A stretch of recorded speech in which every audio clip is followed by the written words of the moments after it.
Seu traço, sua marca e seu talento estão registrados no teatro, na TV e no cinema. É mestre e doutor em cenografia e desenvolve pesquisa sobre arquitetura cênica no Brasil. É professor titular da Unirio, professor adjunto da UFRJ no curso de pós-graduação em teatro. Está entre os mais requisitados e respeitados cenógrafos do Brasil. A qualidade do seu trabalho resulta em inúmeros prêmios, como Molière, Mambey, Michel, entre muitos outros. Já assinou mais de 350 espetáculos entre o Brasil e o exterior. É carioca e apaixonado pelo seu ofício. No perfil de hoje, eu converso com o talentoso cenógrafo José Dias. Zé, super obrigado pela sua presença aqui no perfil hoje. É um prazer conversar com você e descobrir um pouco desse mundo da cenografia. Prazer é todo meu. Que, inclusive, é um mundo desconhecido para muitos. Você sabe disso, né? Muitos confundem, realmente. Acho, inclusive, que é parecido com decoração e parece que são bem equidistantes, não são? Tem nada a ver. O que é um, o que é outro? Decoração é outro segmento da arquitetura. Não tem nada a ver com cenografia. Cenografia não é decoração. As pessoas confundem muito, né? O que é decoração, o que é cenografia, arquitetura. Não tem nada a ver. O que pode ser belo para mim pode não ser belo para você. É como um som, né? A música. Uma música pode, de repente, machucar o meu ouvido e para você pode ser um efeito sonoro fantástico. Então, é isso. Cenografia ela não tem que ser bela. Ela precisa fazer o quê? Ela tem que ser funcional, tem que ter praticidade. Ela responde a uma dramaturgia, responde a uma proposta cênica de direção. Meu trabalho, eu não faço trabalho de cenografia ou direção de arte, olhando para o umbigo ou por vaidade, para agradar o produtor, o empresário ou o diretor. Eu faço baseado numa dramaturgia, num roteiro, né, numa sinopse, e vou responder graficamente o que o autor se propõe, o que o roteirista se propõe. Sempre baseado na concepção, na proposta cênica de direção. Vou responder graficamente ao diretor. Então, você, na verdade, você trabalha mais sobre o olhar do autor e do diretor. Sim, perfeito. É quem primeiro, é o primeiro plano do teu trabalho, digamos assim. Né? Meu papo é sempre com o diretor. Eu nunca mostro nada para o elenco antes de definir tudo com o diretor. Depois que eu defino tudo com o diretor, é que o elenco Eles vai tomar devem ficar extremamente curiosos, ansiosos. ansiosos. E o mais interessante é quando eles começam a me perguntar, diz como é que é a cenografia, como é que é... Aí eu digo, olha, eu estou no mesmo processo de criação que você está em processo de construção da sua personagem, eu estou em construção do espaço cênico. E eu não posso dizer para você o que eu estou buscando nesse processo, porque hoje eu tenho, digamos, um praticável, um elevado. Aí se eu disser para você que, olha, tem um praticável nessa sua cena, aí você vai chegar em casa, vai subir sobre a mesa, vai querer fazer um gesto, não sei o que, gesticular, aí vai chegar no dia seguinte para mim e vai dizer assim, Dias, adorei o praticável. Aí eu vou dizer para você, não tem mais o praticável, você vai subir numa escada. Aí você vai chegar em casa, vai pegar a escada, vai ensaiar com uma escada e vai dizer, amei. Dei um grito quando cheguei no alto da escada, eu digo, não tem mais a escada. Realmente. Agora vai descer por uma corda. Eu vou quebrar completamente com o processo de construção do personagem dele. É verdade. Mas essas duas coisas precisam se encontrar em algum momento, né? A sua ideia com a ideia que o ator tem do personagem. Claro, eu vou fornecer a ele o elemento, eu vou fornecer a ele a forma, para que ele possa, através dessa forma que eu criei, dessa textura e dessa cor, ele vai ter uma relação com ela. E ele vai usar essa forma. O diretor vai fazer com que essa forma tenha função. Então ele vai tirar partido, ele vai sentar, ele vai ficar em pé, ele vai girar, ele vai utilizar esse elemento. A partir do momento que ele usa esse elemento, passa a ter essa funcionalidade, aí eu já fico satisfeito. A cenografia não é para abrir o pano e todo mundo, ai, que beleza, que lindo. Não é isso, cenografia não é isso. Se acontecer, eu saio correndo. Tem nada a ver. Não tem nada a ver. Você teve a ideia ou buscou esse caminho de cenografia há mais de 40 anos, numa época em que isso ainda não era assim tão estudado, digamos assim, pelo menos no Brasil. O que te chamou a atenção para ir por esse caminho? Aí tem uma história toda, uma trajetória, tem uma história fantástica. Posso contar? Deve contar. É a história que você foi assistente do Pernambuco de Oliveira? Ou foi antes? Foi muito antes. Então conta essa história. Eu estudava no Pedro II Internato, né, lá em São Cristóvão. Éramos 12 nessa turma, tal, e a gente acordava às 5h30 da manhã, ia fazer ginástica e tal. E a ginástica, o que era? Chegava aquele professor de meião até o joelho, um frio danado, dava uma bola, e era futebol. Mas sempre sobrava um. Vocês eram 12, futebol são 11. Não, sobrava um. E quem era esse que sobrava? Você. Olhava um dia, sobrou Dias. Aí eu olhava e dizia, escolhe aí para onde você quer ir. Quer dizer, eu era qualquer coisa, eu era muito ruim com a bola. Entendeu? E aquilo tudo foi me dando assim, um desespero. Eu disse, puxa vida, futebol, não consigo nada. Ninguém me escolhe, eu fico sempre sobrando. E aí depois diz, escolhe para onde você quer ir.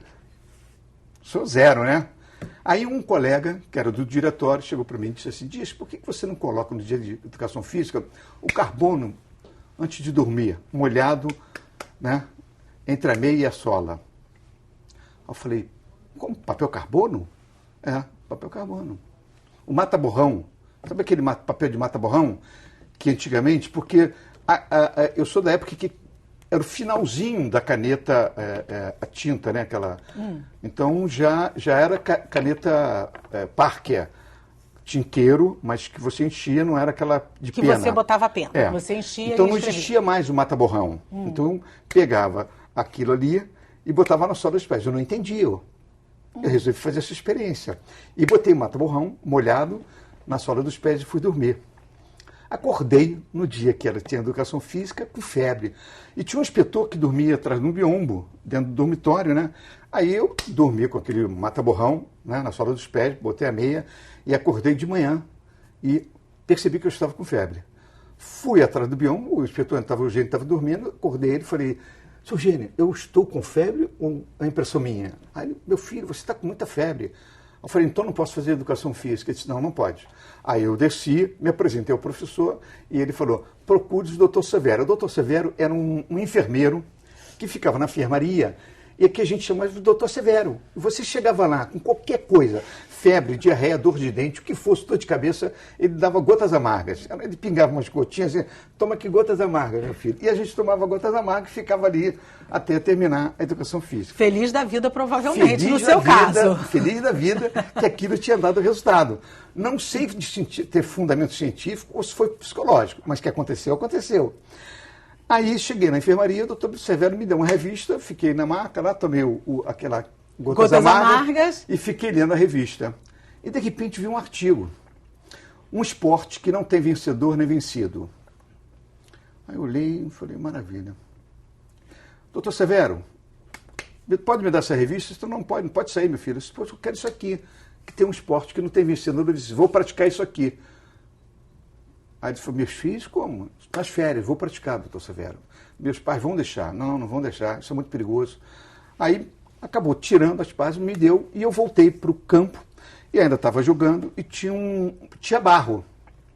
Então fiquei sentadinho ali, comecei a pegar barro, e comecei a, com palito, fazer uma escultura, uma cabeça. Comecei a relembrar de uma imagem que estava na minha cabeça, e comecei a reproduzir essa imagem. Terminou, todo mundo foi para o banheiro tomar banho e tal, eu fui também lá, fiquei lá, tal, fomos para a sala, tomamos um café, fomos para a sala. Quando chegamos na sala, eu peguei essa esculturazinha que eu tinha feito de barro e botei sobre a mesa. Eu era um dos primeiros assim da fila, né, de carteira. E toda vez que o professor entrava, a gente tinha que se levantar, se ficava à esquerda da carteira. Tinha a parte de baixo, que era com cadeado e tal, mas eu esqueci de tirar aquela escultura sobre a mesa. E quando a professora chegou, não esqueço o nome dela, Elizabeth Maranhão, a professora chegou, eu me levantei e quando eu vi, já era tarde. Porque ela veio direto e falou, de quem é isso? Aí eu falei, é meu, professora. Onde você arranjou? Aí eu falei, eu fiz agora de manhã. Ela falou, meu filho, você fez isso aqui agora de manhã? Eu fiz, senhora. Ela falou, você sabe que você fez o busto, sabe de quem? Eu falei, sei. Ela falou, como é que você fez? Você copiou de onde? Eu falei, do perfil dele. Ela falou, você tirou do perfil dele. Aí ela pegou e mostrou. E todo mundo achando que eu ia ser expulso, sabe? Porque essa época você tinha que sair de estágio. Esquecesse alguma coisa ou não em cima, sai. Sem dó nem piedade. Sem dó nem piedade. Aí eu falei, puxa vida, não vou sair fim de semana, estou preso, vou ficar de castigo. Já falou, criando a cena dantesca na sua cabeça. Ela pegou, olhou e falou, meu filho, você criou uma obra de arte. Aí ela levantou e falou, vocês sabem quem ele reproduziu? Ela virou, aí todo mundo no silêncio.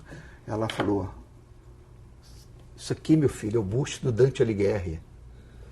De onde você tirou isso? Eu falei, aqui a gente está lendo o Inferno, com outro professor que a gente estava lendo o Inferno de Dante Alighieri. Ela falou, e você reproduziu isso de cabeça, meu filho. Você é um artista, você é um escultor. Aí todo mundo, o silêncio, naquela coisa. Eu ia crente que eu ia ser expulso de sala e de repente fui elogiado. Ela falou, você é uma obra-prima, guarde esse trabalho porque você reproduziu. Eu reconheci, é o Dante. Você fez o perfil perfeito do Dante Alighieri. Eu falei, obrigado, professora. A partir dali, então, aí todo mundo ia para engenharia, né? Ou fazer medicina ou engenharia. Ou direito. Ou direito. Direito também tinha tinha o uma científico galera. e o clássico, né? Letras ou... Então. E eu fui para o científico, aí fui para a arquitetura. Né? Aí, mas depois logo encontrei a cenografia. Num dia fazendo fui assistir um espetáculo, eu fazia arquitetura, um colega meu chamado João Batista fazia economia, João Batista fazia geologia, e o João Batista e o Danilo Gomes da Silva faziam economia. Fomos assistir um espetáculo no Teatro do Sina, naquela época eu botava paletó, gravata e tal. Estavam lá em cima, que era mais barato, no balcão, assistindo o espetáculo. Quando terminou, todo mundo aplaudiu. Eu aplaudi também. Aí esses dois colegas falando para mim, pô, por que você não está aplaudindo com entusiasmo? Todo mundo está aplaudindo com entusiasmo, você está aí batendo umas palminhas sem graça. Aí eu falei, ué, eu estou batendo palmas, mas tem um problema, tem um erro nesse trabalho aí. Aí eles olharam para mim, e você entende de teatro? Aí eu falei, a cenografia está errada. Aí eles olharam para mim, pô, você não entende nada disso, cara, vai dizer que está errado. Aí eu falei, vou entender. Era uma peça chamada Na Corda Bamba, direção do Fábio Sabag com Renata Fronzia, Teatro do Sino, nunca mais vou esquecer. Aí isso era uma sexta-feira, no domingo meu pai comprava o Globo. Aí chegou, pegou o Globo, a gente olhava, ficava olhando, né? E eu olhei e abri numa página e tinha assim, Vestibular Conservatório Nacional do Teatro, direção, cenografia e interpretação. Fiquei lá, na segunda-feira fui lá, Praia do Flamengo 132, me inscrevi e fiz vestibular. Passou. Eram 10 vagas, passamos 7. Olha, bacana. Eu era um dos classificados. Bacana. Aí fui embora. Zé, e qual era o erro que você encontrou lá? Você lembra? Era o erro da cenografia. Era o seguinte, ele montou uma espécie de um circo. Era um cenotécnico, um grande cenotécnico, que tem um jornalista com o nome dele, não sei se é até parente dele, Luciano Trigo. Era um cenotécnico assim, de mão cheia, daqueles profissionais que a gente não encontra mais. Mas ele teve um acidente, perdeu o dedo e deixou de ser cenotécnico. E ele é que fez a cenografia para o Fábio Sabag. Mas eu acho que faltou um pouco de humanização nesse espaço, entendeu? Era uma espécie de uma tenda, mas estava muito sem vivência, sem humanização. Isso que me faltou. Era como se fosse um pano de fundo. E para mim, ali, cenografia já não era mais um pano de fundo. Olha que coisa impressionante. E mais impressionante é que você já tinha um olhar, né? O teu olhar já estava muito voltado para um lugar onde as pessoas, em tese, não observavam, né? E esses dois colégios, como um era de geologia, o outro era de economia, sempre quando eu falava uma coisa, eu olhava e começava a rir. Você entende?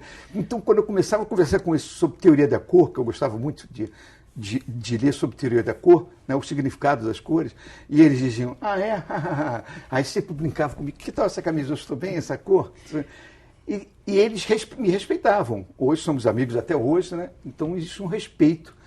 Respeitava o meu conceito, a minha ideia sobre aquilo ali.